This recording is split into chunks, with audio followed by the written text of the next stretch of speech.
Hello, everyone, and a very warm welcome to Welcome Change, Ashoka's weekly news series where we meet social entrepreneurs around the world and learn from them about what's working, what's next, and the role we can all play. I'm Shruti. I lead Ashoka in South Asia, and it is my absolute pleasure to be joined today by Brij Kothari, our Ashoka Fellow in India. Hi, Brij. Hi. Hi, Shruti. Hi.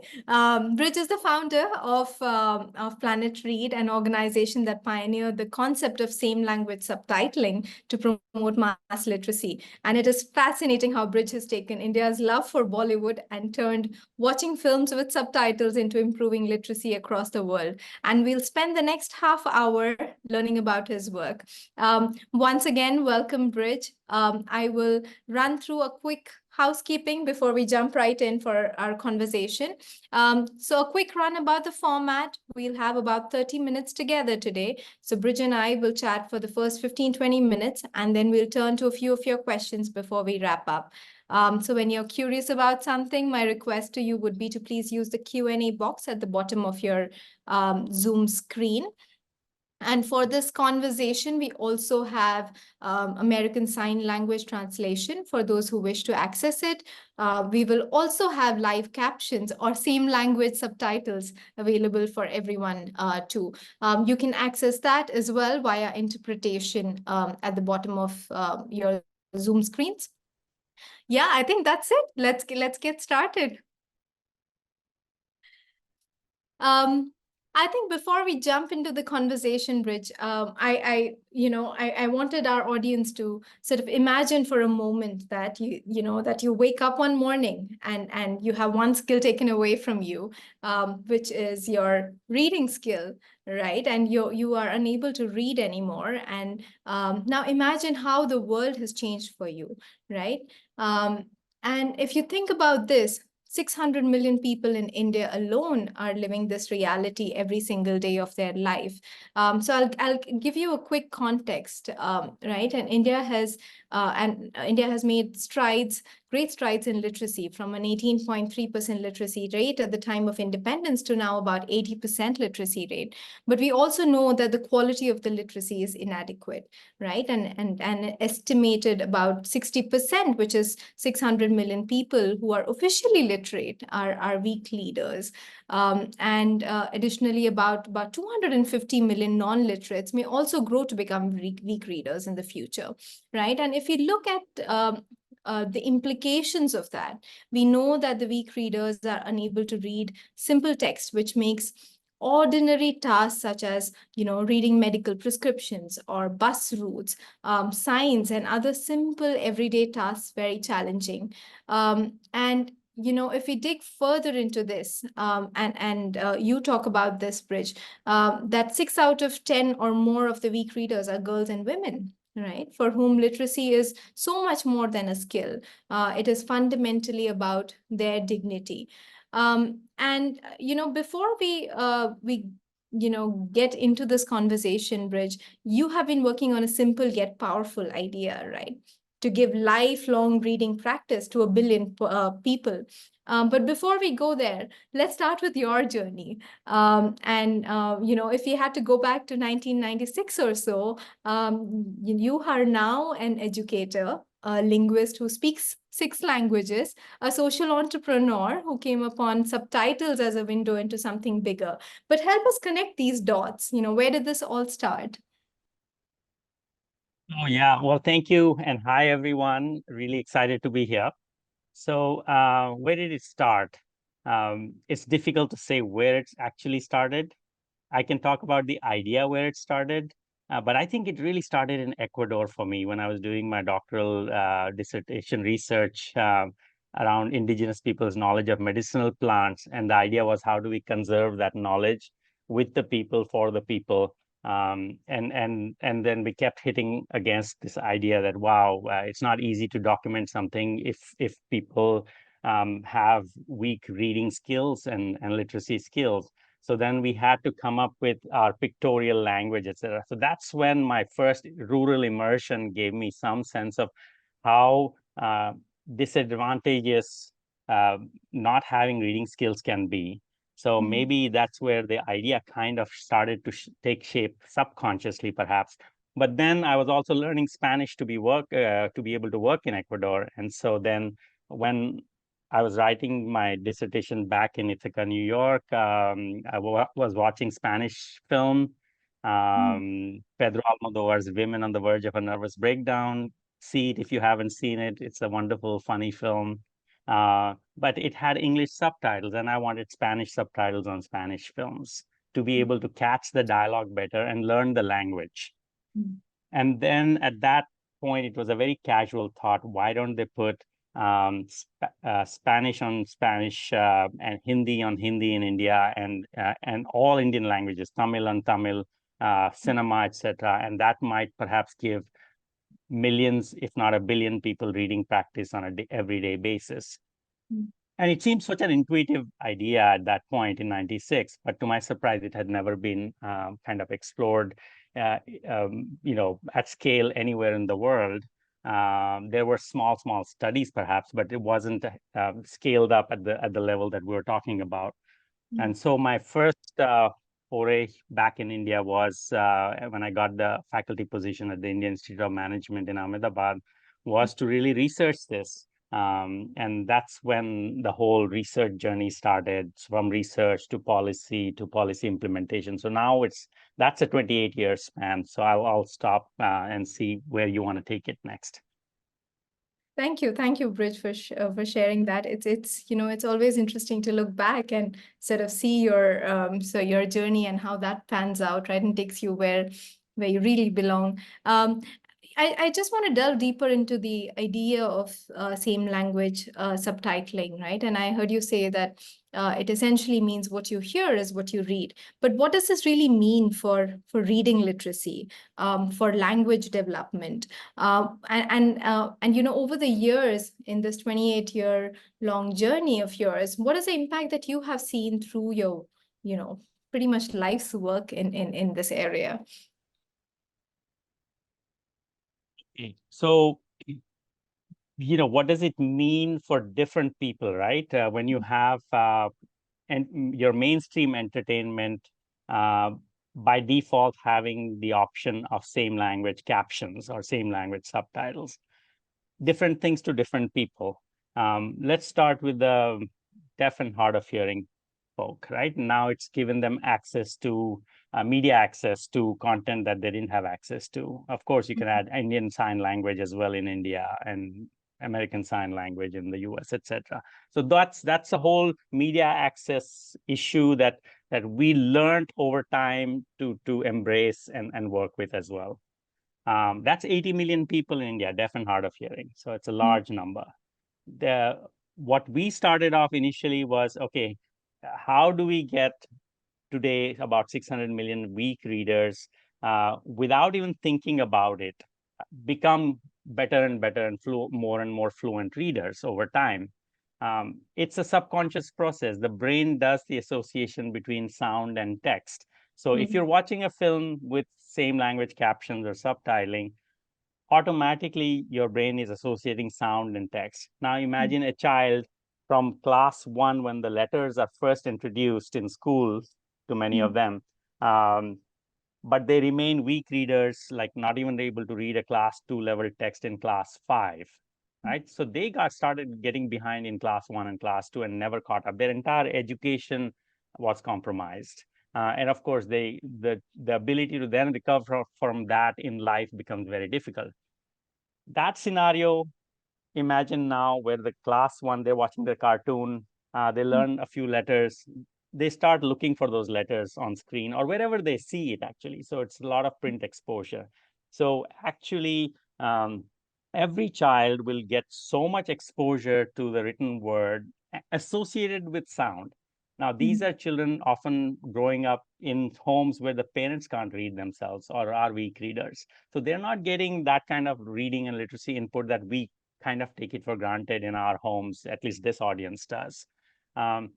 So what we're saying is that if 1 billion people in India are getting reading practice every day, and they will get it for 70 years on the content they watch, they just cannot remain weak readers. because everybody's learning something in school and then it's getting practiced over time for that long. So that's a large number of people who are going to pick up reading skills and language skills.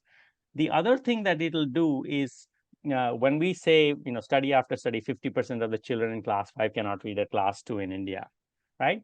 We prevent that problem in the first place by having a child always constantly reading from class 1 itself, right? So that's a big, big, big contribution to both language learning as well as reading. And then the education builds off of that.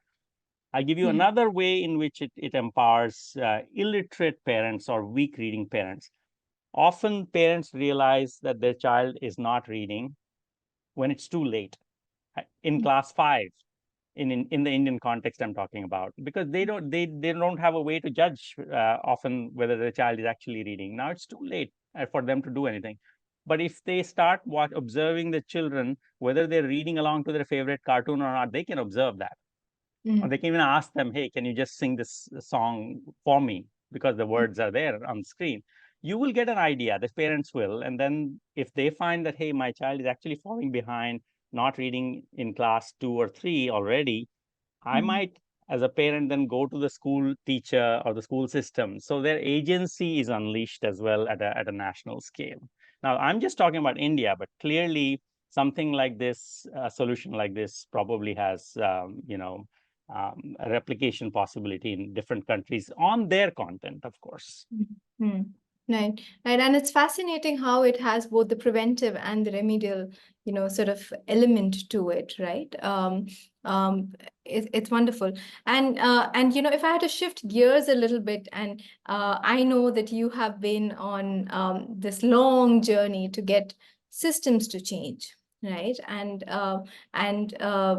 congratulations on finally having a massive sort of policy breakthrough recently, right? And we know that the Ministry of Information and Broadcasting in India and the Central Board of Film Certification has now mandated same language subtitling for all films viewed across all platforms, right? Cinema halls, television, and OTT. Talk to us about how, what does this shift really mean for accessibility of all, and also, the force behind it, right? And I know that, there was a coalition of a few committed change makers, including you, who made this policy change a reality, right? So, just talk to us about this journey and what it really means for all of us. Yeah. So let me just talk in essence, what is the system change that we are trying to cause or have caused now in policy, etc. When I say the word video, everybody knows it means audio plus visuals. Right. What we're saying is that the definition itself of professionally produced video should become audio plus visual plus text. So it should become AVT and not just AV. Okay. The idea being that the T stands for verbatim text with time codes, of course, of the video. Now, once you achieve that, today, none of the films, content on television or streaming are guaranteed in Indian languages to have this. The verbatim same language subtitle file with it. The change that we are causing now is a few things added. For example, a movie is a collection of files. What we're saying, there is audio, there is visuals. Now you add the same language subtitled file, which is with time codes, but you also add the audio description file, which is a second audio track to make it accessible to the visually impaired. And then you add a third, which is Indian Sign Language. A lot of deaf and hard of hearing people in India are demanding and asking their right that they would want as a video file. The idea is that you have all these elements as part of the film now. You can combine them as you want in the theater to personalize it, for example, to an individual or to the audience. You can personalize it in your on your streaming experience at home. So you decide which ones do you want. Now on linear television, it's a little harder to combine them, but even there you can actually combine. You can have the option of at least selecting the audio track and the subtitle track in the language you want. So at the minimum, what we're saying, we're not saying all language Indian language subtitles, because that the market takes care of. But interestingly, the market doesn't take care of same language captions, because they don't see a use for it, or they haven't so far. They see it with English. Strangely, this they see it on English content. Yeah, of course, we need English on English. That is a very, very self-centered view of English-speaking folk. In Indian languages, it doesn't exist. So only 3 or 4% of the content and streaming in Indian languages actually has that. So I often get this feedback, but it's happening, right? It's happening. And then you almost have to say, well, it's happening in English. And it's great and it's wonderful and it should happen. But how about the 23 official Indian languages and maybe even more? So that's the kind of system change we're talking about. Now, you referred to the coalitions that we're building. And yes, this is not a one organization effort or a one individual effort at all. For example, we moved for 25 years or so, based on evidence that, yes, this improves reading literacy skills. We moved the Ministry of Information Broadcasting to pass the accessibility standards for television. In 1 year, just last year, we tied up with an organization called Mission Accessibility. And Mission Accessibility literally took this issue of rights of persons with disabilities in India, that they had a right to media access, and they took this whole issue to court. And we supported them with our evidence that actually it's not just for the people with disabilities, but it is actually for the hearing and the sighted also. In different ways, it's beneficial.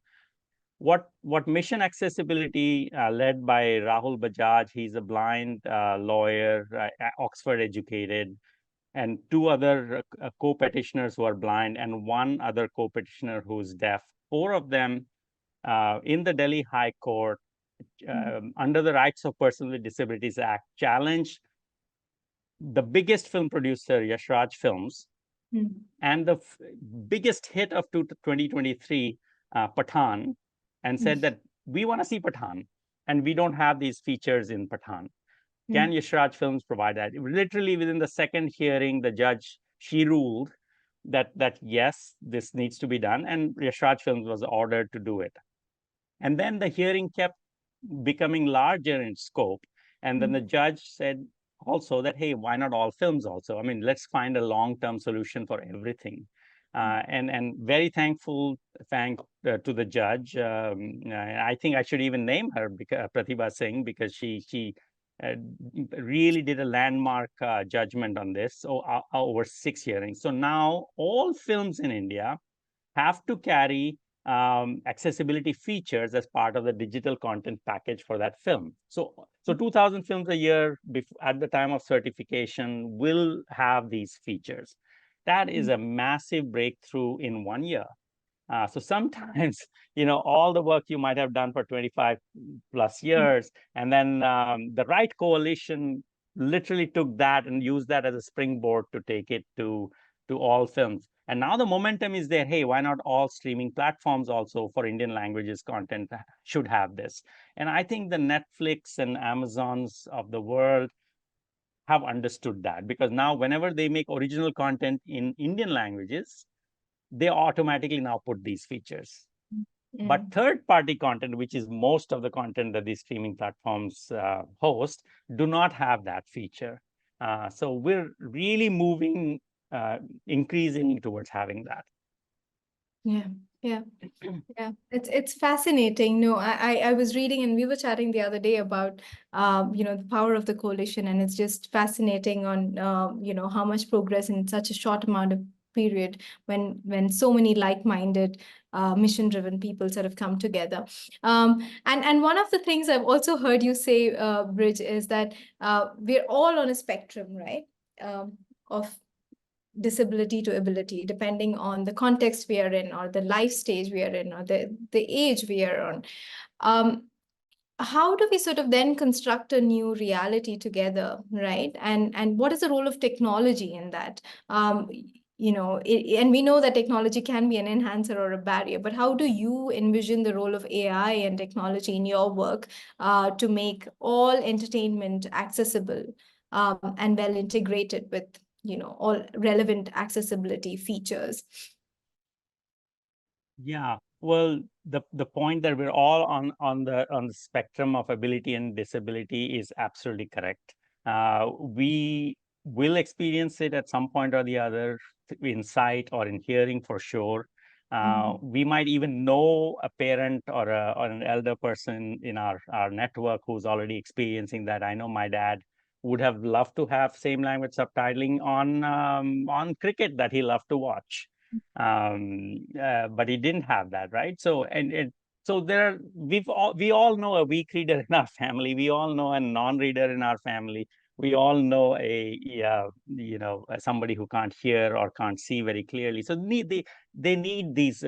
We need all of this. So it's the idea that it needs to be a universal design, and it's the global experience that anytime you create tools and technologies for people with other needs, you will automatically help everybody.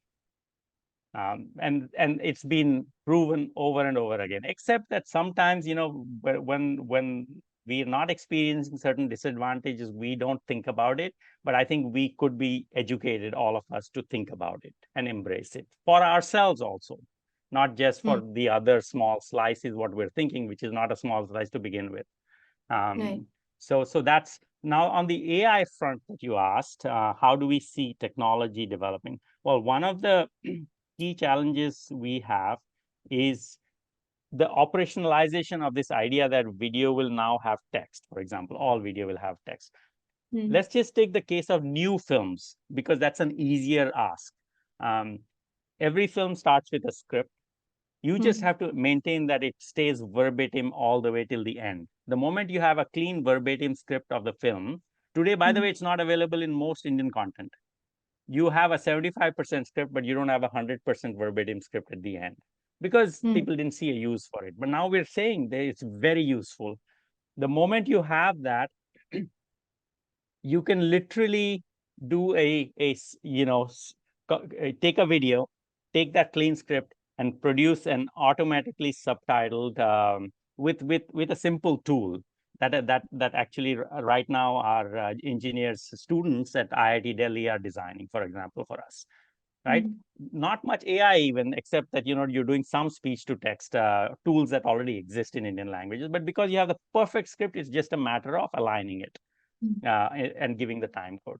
Now take the large volume of existing content that doesn't have these scripts. There we need AI solutions for speech, Indian language speech to text, for the specific domain of films or television serials, etc. Right? So what we are doing now is creating absolutely clean data sets, which will then train the AI models to do speech and text.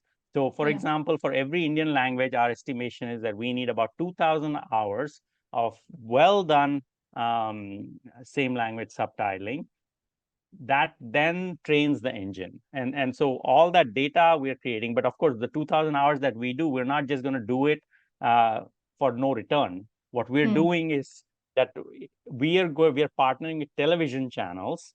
In their pipeline, there are programs, right, that are being broadcast.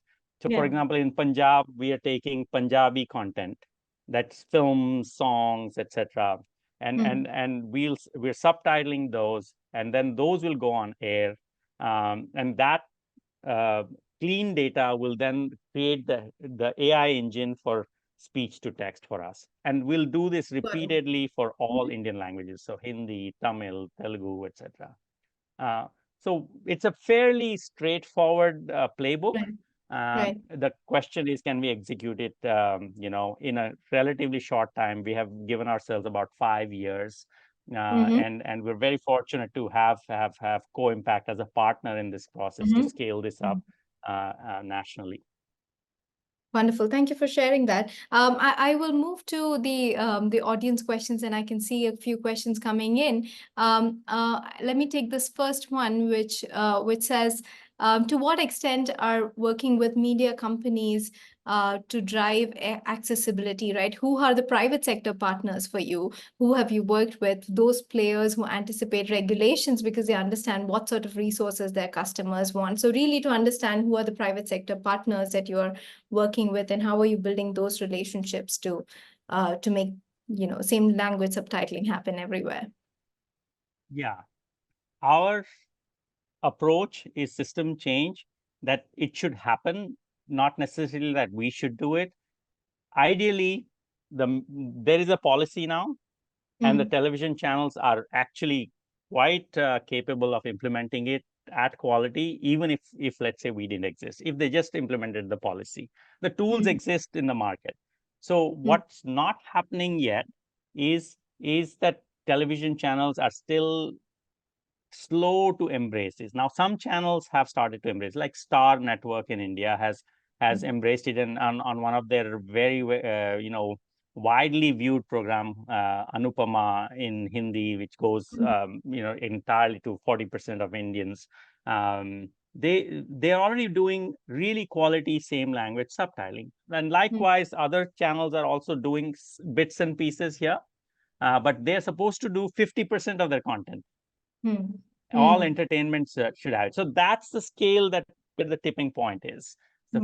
So we are, what we do, the way we partner is that any channel, like in Punjab, I know we can talk about it because we have a very specific partnership. I just signed it today, an agreement with a Punjabi channel, PTC Punjabi, which is one of the biggest channels in Punjab. That we will do 100 hours of their content perfectly subtitled at quality. We will work with their processes so that they then do it on all the new content that they produce. And over time, we will give them technology tools. All the AI tools that we are developing are open source. So and as they do more and more, their tool will get better and better, and they can just embrace that. So we are acting like a catalyst, and partnering with different channels like this. Another partnership that is emerging for us is this company in Trivandrum, Toons, that has one of the biggest producers of animation in the country, actually. Now, on their content, we are actually about to make sure that our dream, like when they make an animation video, it has a same language subtitling and an audio description file as part of that content package, right? So then whichever channel licenses their content, so it's going to go to all the TV channels then. So and then for the film industry, again, the same thing. We are, all the big producers can actually do it, but if there are small to medium producers who need some technical help, we provide that at the beginning and then let them take over. That's great. That's great. There is another, and congratulations on, it seems like a good day for all of us, right? Congratulations on the PTC agreement. There is another congratulatory message for you on the coalition and the policy breakthrough, and really asking you on the how, right? What was challenging? What were some of those roadblocks that you had to pass through to make the policy change happen? So the challenge is, I think for 25 years, people didn't believe that something as simple as this could actually do something for reading literacy. It's interesting.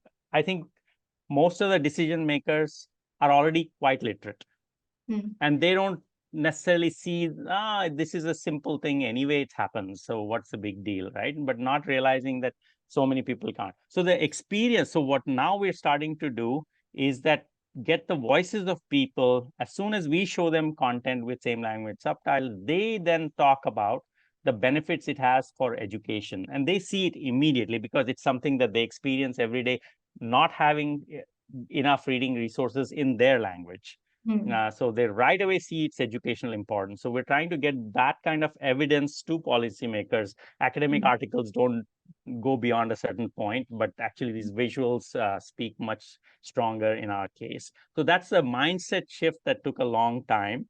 The other challenges, one big challenge actually was with the industry, the film industry and the entertainment industry. They resisted until it became policy. The moment it became policy, okay, now we got to do it. And now they're embracing it because now it's brand building. And this has played out in the US also. Some of you may know that in the 80s, Netflix was taken to court to have English subtitles on English content. And National Association for the Deaf in the US won that case, and Netflix was then ordered to do this, or settled to do this, English on English. Today, Netflix realizes English on English is a no-brainer. Their content has gone worldwide, and everybody, even in the US, even in the UK, 60-70% of the youth who speak absolutely fluent English still want English on English subtitles, because they're watching it in noisy environments. They want to catch the dialogue better. So now it's become a no-brainer. But the challenge is that it's interesting. We get it in English, but we don't see the value of it in other languages, which to me is a strange phenomenon among decision makers. That why would something that works so wonderfully in one language shouldn't work in other languages? Yeah. No, absolutely. Once again, congratulations on, being able to sort of work through these challenges and, help us sort of make content accessible to all. I'll take this last question from the audience, and if there's time, I'll sneak mine in very quickly. Once you've achieved a point where India is sort of subtitling all its content, right? And there are 1 billion readers. What is your next goalpost? How do you sort of see your work evolve, Brij? Yeah, we've given ourselves 5 years to make it happen in India on all content. And actually, a year ago, I would say that we won't get there, but now with the policy breakthroughs through the court supporting all of this legally, the courts behind us, in 5 years, we're going to do it in India, 1 billion. So now your question is, what do we do after that? Well, quality will be an issue that we will continue to monitor, continue to contribute. But we think that our experience is valuable in terms of taking it to other countries. And certainly, something that we would be very excited about is taking it to sub-Saharan Africa, where they have their own content in their own languages, and it should probably be subtitled in exactly those languages. Even if we just do Swahili, 200 million people will probably get reading practice right there. If we start taking one language after another, and depending on, and it's not like we need to go and do it there. It's just that we need to share our experience properly. I'm sure even government to government sharing of the experience may be important here, because governments do listen to other governments. So we will be playing that role of catalyzing, all the goodwill perhaps we might have built with the government to actually leverage that to, hey, why doesn't the Ministry of Information Broadcasting in India share its experience with the rest of the world?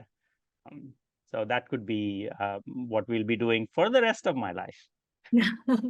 Wonderful. We are looking forward to seeing everything amazing that will continue to do. Lastly, if I had to ask you, and we learned so much from our Ashoka Fellows on how do you sort of tap into the power of everyone, right, to bring change. So if there was one advice that you had to give to the larger, Ashoka network and fellows on how do you sort of create the ability of making change in every human being on the planet, what would that be? Oh, this is probably the most difficult question. I think I do see the power of making sure that everyone has an opportunity to make change in the world, right? So it has to start somewhere with minimum agency that everybody has growing up, and feeling like, hey, I can make a difference locally in my school, in my local park, etc. So I would just start with that curriculum where you've really seen and experienced and lived change making, even in small ways. How that adds up, how that clicks later on is something that could be unpredictable, but it happens all the time. I mean, usually every change maker, and I'm sure this the group here would have experienced a lot of people in their lives, siblings, parents, friends in college, etc., who inspired them, because they were all change makers, and it was almost like change making was the way to be. Otherwise, you're just not being, or you're just consuming, and in some other way maybe, but you're not contributing in some way or the other. And today, I think the youth, everybody wants to make a difference. That's very clear. So building that, but also, I think using our own network of change makers is something that at least I would like to do more of.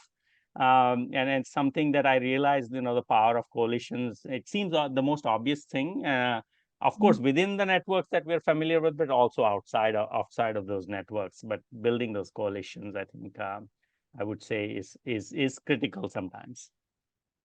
Thank you, Brij. On that note of change making being the only way to be, Brij, it has been an absolute pleasure to be here with you today. Thank you so much for your time, for discussing this, this important topic, and so timely, right? And thank you for helping us all see ahead. I think we've learned so much from you today. And thank you everyone for joining and sharing these great questions. Until next time, thank you. Bye-bye. Hi, thank you. Thank you, Shruti. Thank you, Brij.